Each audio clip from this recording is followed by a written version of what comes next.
जय हिंद, नमस्कार प्यारे साथियों, स्वागत है आपका आपके अपने परिवार मौर्य एजुकेशन 07 पर। गाइज कैसे हो आप सभी? उम्मीद है कि आप सभी बहुत अच्छे होंगे, स्वस्थ होंगे, मस्त होंगे। दोस्तों, आज की इस वीडियो में हम लोग बात करने वाले हैं कि गुणसूत्र से होने वाले कौन कौन से रोग हैं, इनके बारे में हम लोग डिस्कशन करेंगे। कहाँ कहाँ पर चेंजेज आते हैं गुणसूत्रों में, जिसकी वजह से आपके डिजीज़ हो जाते हैं, आपके रोग हो जाते हैं, वो सारी चीज़ें इस वीडियो में हम लोग डिस्कशन करने वाले हैं। तो सबसे पहले मैं आपको बताना चाहता हूं कि अगर आप लोग इस चैनल पर नए हैं तो चैनल को सब्सक्राइब कर लीजिएगा और वीडियो में अंत तक बने रहें, क्योंकि इस वीडियो में आपको काफ़ी चीज़ें सीखने को मिलने वाली हैं।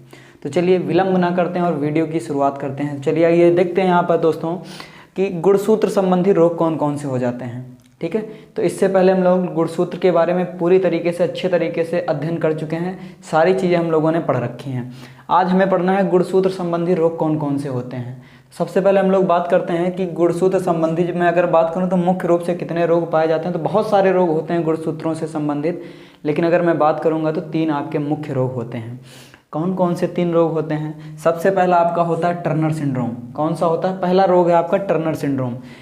इस गुणसूत्र में क्या होता है, देखो इस रोग में होता क्या है, तो इस रोग में आपके जितने भी आपके गुणसूत्र होते हैं, गुणसूत्रों की संख्या सभी को पता है कि मनुष्यों में कितनी होती है, 46 होती है। तो इसमें क्या होता है कि जब एक गुणसूत्र में कमी आ जाती है तो आपके गुणसूत्रों की संख्या कितनी बचती है, तो 45। अगर आपसे क्वेश्चन पूछे कि बताइएगा टर्नर सिंड्रोम में गुणसूत्रों की संख्या कितनी हो जाती है, तो 45 गुणसूत्र बचते हैं। कितने हो जाते हैं? 45। देखिए ऐसा होता क्यों है, तो सबसे पहले अगर मैं बात करूं टर्नर सिंड्रोम जो आपका होता है, ये आपका जो डिजीज़ होता है, रोग होता है, इसमें काहे में चेंज आता है, तो जो 23वां गुणसूत्र होता है उसमें चेंज आते हैं। 23वें गुणसूत्र में एकल गुणसूत्रता आ जाती है। 23वां जो गुणसूत्र होता है, सारे गुणसूत्र आपके पेयर में होते हैं। तो 22 आपके जो जोड़ी आपके ऑटोसोम्स होते हैं वो तो फिक्स रहते हैं कि वही रहने वाले हैं, लेकिन चेंज किस में होगा, तो चेंज होने वाला किसमें? 23वें जोड़ी में। तो 23वें जोड़ी में जब आपका क्या हो जाता है, एकलता आ जाती है। एकलता का मतलब होता है एक कोई गायब हो जाए, एक्स वाई आपके पेयर में आते हैं। ठीक है, अगर आपके मैं बात करूं तो फीमेल्स में एक कोई गायब हो जाए एक्स वाला, या फिर आपका मेल में वाई वाला गायब हो जाए, तो ऐसे कंडीशन में क्या हो जाता है, आपका टर्नर सिंड्रोम हो जाता है। इस प्रकार के रोग को क्या कहते हैं? टर्नर सिंड्रोम कहते हैं। ठीक है, इससे क्या क्या दुष्प्रभाव देखने को मिल सकते हैं हमें, कि कौन कौन से आपकी हानियां हो सकती है। तो सबसे पहली हानि होती है कि जब भी आपका टर्नर सिंड्रोम होता है किसी नवजात शिशु को, तो उस कंडीशन में क्या होता है कि 99% केसेस में क्या हो जाता है, आपका बर्थ से पहले या बर्थ के कुछ दिनों के पश्चात उस बालक की डेथ हो जाती है। ये मेल की कंडीशन है। क्लियर है कि मेल में क्या होता है, 99% केसेस में क्या हो जाता है, डेथ हो जाती है, चाहे बर्थ से पहले या बर्थ के बाद में। तो ये आपका। और फीमेल में बात करूं तो फीमेल में क्या होता है यहाँ पर, तो आपके जो 22 जोड़ी ऑटोसोम्स होते हैं तो फिक्स है कि 22 जोड़ी। चेंज कहाँ पर होता है? 23वें में। तो 23वें में एक एकल गुणसूत्रता आ जाती है। एकल गुणसूत्रता आ जाती है यानी कि आपके जो पेयर में होते हैं उसमें से एक गायब हो जाता है, केवल एक गुणसूत्र बचता है। तो 22 दूना कितना होता है? 44 और एक ये गुणसूत्र टोटल मिला करके कितने हो जाते हैं? 45। ठीक है, अगर मैं बात करूं महिलाओं में तो इनका क्या इफेक्ट देखने को मिलता है, तो महिलाएं क्या हो जाती हैं? बांझपन हो जाती हैं। ठीक है, इनफर्टिलिटी हो जाती है इनके अंदर, यानी वो बच्चे को जन्म नहीं दे सकती हैं। ठीक है, बांझपन रोग हो जाता है। पहचान कैसे करते हैं ऐसी महिलाओं की, तो ऐसी महिलाओं की पहचान करते हैं जो गर्दन होती है वो कबूतर के जैसी हो जाती है। गर्दन कैसी हो जाती है? कबूतर के जैसे हो जाती है। और जो कंधे होते हैं वो आदमियों के जैसे यानी मनुष्यों के जैसे क्या हो जाते हैं? चौड़े हो जाते हैं। ठीक है, मेल के जैसे कंधे क्या होते हैं? मैन के जैसे आपके चौड़े हो जाते हैं। और उनको हृदय संबंधी रोग हो जाता है। कैसा रोग हो जाता है? हृदय संबंधी रोग उनको हो जाता है। और सबसे मेन आपका क्या है कि वो बच्चे को जन्म नहीं दे सकते। ठीक है, इसीलिए शुरुआत में बता दिया कि ऐसी महिलाएं क्या हो जाती हैं? बांझपन का शिकार हो जाती हैं, यानी वो बच्चों को जन्म नहीं दे सकती हैं। तो ये काहे के आपके इफेक्ट देखने को मिले, तो ये टर्नर सिंड्रोम के इफेक्ट देखने को आपको मिले हैं। ठीक है, आगे हम लोग बात करने वाले हैं दूसरा कौन सा है, तो दूसरा आपका क्लिनफिल्टर सिंड्रोम। कौन सा सिंड्रोम है दोस्तों? क्लिनफिल्टर सिंड्रोम। इसमें क्या होता है? गुणसूत्रों की संख्या कितनी हो जाती है? एक बढ़ जाती है, यानी 47 हो जाती है। नॉर्मली आपके कितने होते हैं? 46, लेकिन इसमें क्या होता है? एक गुणसूत्र क्या हो जाता है? बढ़ जाता है। ये किस कारण से होता है, तो देखिएगा इसमें क्या होता है, 23वें जोड़ी में देखो इसमें 2 कंडीशन है, या तो 23वें जोड़ी में एक एक्स गुणसूत्र की अधिकता हो जाए या फिर वाई गुणसूत्र, दोनों के पार्ट वाइज पढ़ेंगे। सबसे पहले इसमें क्या होता है, 23वें जोड़ी में क्या होता है, एक्स गुण की गुणसूत्रता यानी तिर्यकता आ जाती है, तिर्यक गुणसूत्रता आ जाती है। तो इस कंडीशन में मेल में क्या हो जाता है, 22 मेल और फीमेल में दोनों में ऑटोसोम सेम रहते हैं। फिर मैं बात करूँ एक्स वाई, तो ये तो मेल का होता है, एक्स एक्स फीमेल का होता है। इसमें एक बढ़ जाता है, कौन सा गुणसूत्र बढ़ा? एक्स वाला गुणसूत्र। जब एक गुणसूत्र आपका बढ़ जाता है एक्स और महिलाओं में भी एक्स बढ़ जाता है, तो इस कंडीशन में जो मेल होते हैं उनके अंदर क्या चेंजेस आते हैं? तो वो आपके किन्नर बन जाते हैं, नपुंसक, यानी हम सीधे सीधे कह सकते हैं ट्रांसजेंडर बन जाते हैं। ठीक है, ऐसे जो आपके व्यक्ति होते हैं वो क्या होते हैं? आपके किन्नर होते हैं, या फिर उन्हीं को कह सकते हैं हम लोग ट्रांसजेंडर कहते हैं। ठीक है, फीमेल्स में क्या क्या चेंजेस आते हैं? तो फीमेल को क्या कहा जाता है? ऐसे फीमेल्स को कहते हैं सुपर महिला, सुपर महिला कहा जाता है, या इसी को सुपर फीमेल कहा जाता है। क्या कहते हैं? इसी को सुपर फीमेल या सुपर महिला कहा जाता है। क्लियर है इतनी चीज़ें? फिर हम लोग बात करते हैं ऐसी महिलाएं बच्चे को जन्म नहीं दे सकती, यानी कि उनको बांझपन का शिकार हो जाती हैं। तो ये आपकी थी फर्स्ट कंडीशन। सेकंड कंडीशन में क्या है कि जो 23वीं जोड़ी है उसमें क्या आ जाए? वाई की तिर्यक गुणसूत्रता आ जाए।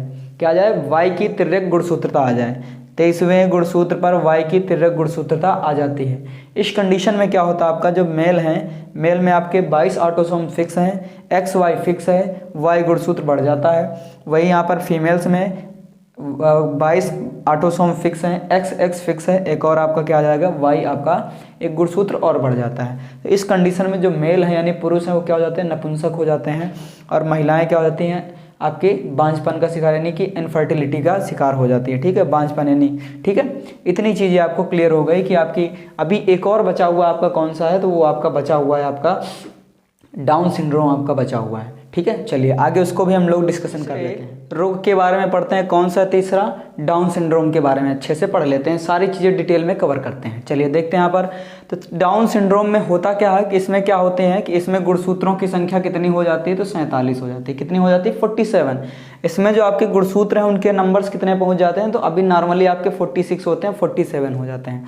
इसमें चेंज कहाँ पर आता है वो भी देख लेते हैं हम लोग। तो इसमें अगर मैं बात करूँ तो परिवर्तन कहाँ पर होता है? तो ये आपका 21वें गुणसूत्र में होता है। कौन से गुणसूत्र में होता है? 21वें गुणसूत्र में क्या होता है? परिवर्तन होता है। 21वें गुणसूत्र में क्या हो जाता है? आपका परिवर्तन हो जाता है। ठीक है, कौन से गुणसूत्र में? तो 21वें गुणसूत्र में आपका क्या हो जाता है? परिवर्तन हो जाता है। चलिए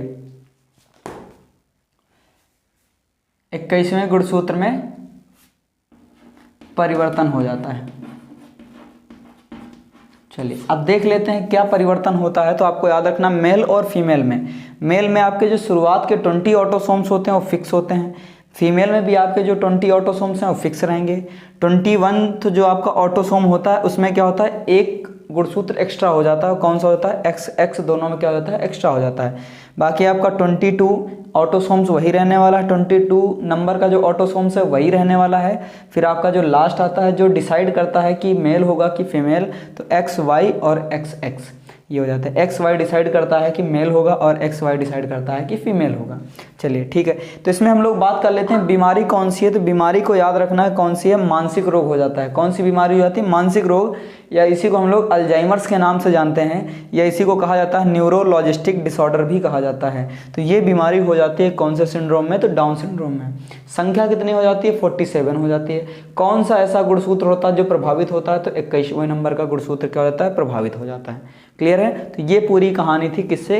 गुणसूत्र संबंधी रोगों से। अब एक और आपका गुणसूत्र संबंधी रोग है जो बहुत इंपॉर्टेंट है, पूछ लिया जाता है कि बताइएगा एक्स्ट्रा उंगली का होना किस सिंड्रोम के कारण होता है? किसके कारण होता है? तो याद रखना, एक्स्ट्रा उंगली का होना पटाव सिंड्रोम के कारण होता है। किसके कारण होता है? पटाव सिंड्रोम के कारण ये सारी चीज़ें होती हैं। इस पटाव सिंड्रोम में होता क्या? तो इस पटाव सिंड्रोम में आपका क्या हो जाता है? 23वें गुणसूत्र में आपके क्या आ जाती है?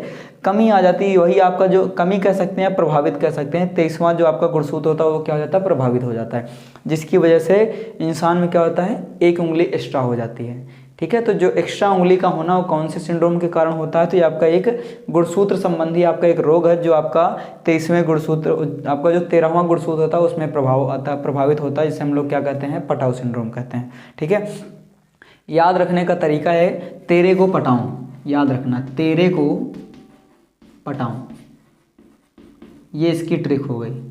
तेरे का मतलब हो गया 13वें और पटाव का मतलब हो गया पटाव सिंड्रोम। तेरे को पटाऊं, ये आपका क्या हो गया? ट्रिक हो गई याद करने की। एक्स्ट्रा उंगली का होना क्या हो गया आपका? तेरे को पटाऊं। तेरे मतलब 13वें गुणसूत्र में परिवर्तन आता है, प्रभावित होता है, और पटाव मतलब पटाव सिंड्रोम हो जाता है। क्लियर है। चलिए, एक क्वेश्चन आपका हम लोगों ने एमनियोटिक टेस्ट के बारे में पढ़ा था, सारी चीज़ें हम लोगों ने पढ़ रखी हैं। एक क्वेश्चन वहाँ से बनता है कि बताइएगा अगर एमनियोटिक थैली में एमनियोटिक द्रव की अधिकता या कमी हो जाए तो कौन कौन से रोग हो जाते हैं। ठीक है, ये हम लोगों ने एमनियोटिक टेस्ट तो पढ़ चुके हैं। तो सबसे पहले देखते हैं, अगर एमनियोटिक थैली में एमनियोटिक द्रव ज़्यादा हो जाता है तो कौन सी बीमारी हो जाती है, तो उसको कहते हैं पॉलीहाइड्रामिनियोस। क्या कहते हैं उसको? पॉलीहाइड्रामिनियोस रोग हो जाता है। ठीक है, अगर वही मैं बात करूं कि अगर कम हो जाए, अगर आपका एमनियोटिक द्रव एमनियोटिक थैली में कम पड़ जाए तो कौन सा रोग हो जाता है, तो लिखा आपका कौन सा बीमारी हो जाती है यहाँ पर, तो याद रखना आपको कौन सा, ओलिगोहाइड्रोमिनियोस आपका रोग हो जाता है। ठीक है, ओलिगोहाइड्रामिनियोस आपका रोग हो जाता है, याद रखना दोनों। पॉलीहाइड्रामिनियोस रोग किस में होता है? जब द्रव की अधिकता हो जाती है। ओलिगोहाइड्रामिनियोस कौन से रोग मतलब हो जाता है आपका, कब हो जाता है? जब आपके द्रव की कमी हो जाए। अगर आपकी अधिकता हो जाती है तो पॉलीहाइड्रामिनियोस हो जाता है, अगर कमी हो जाती है तो कौन सा, ओलिगोहाइड्रामिनियोस रोग हो जाता है। क्लियर है? तो इतनी सारी चीज़ें आपको क्लियर हो गई होंगी। तो आज की क्लास को बस यहीं तक रखते हैं, मिलते हैं नई क्लास में नई ऊर्जा नए जोश के साथ। तब तक के लिए टाटा बाय बाय, जय हिंद प्यारे साथियों। और वीडियो को ज़्यादा से ज़्यादा शेयर करिएगा, चैनल को सब्सक्राइब कर लीजिएगा। ठीक है, धन्यवाद।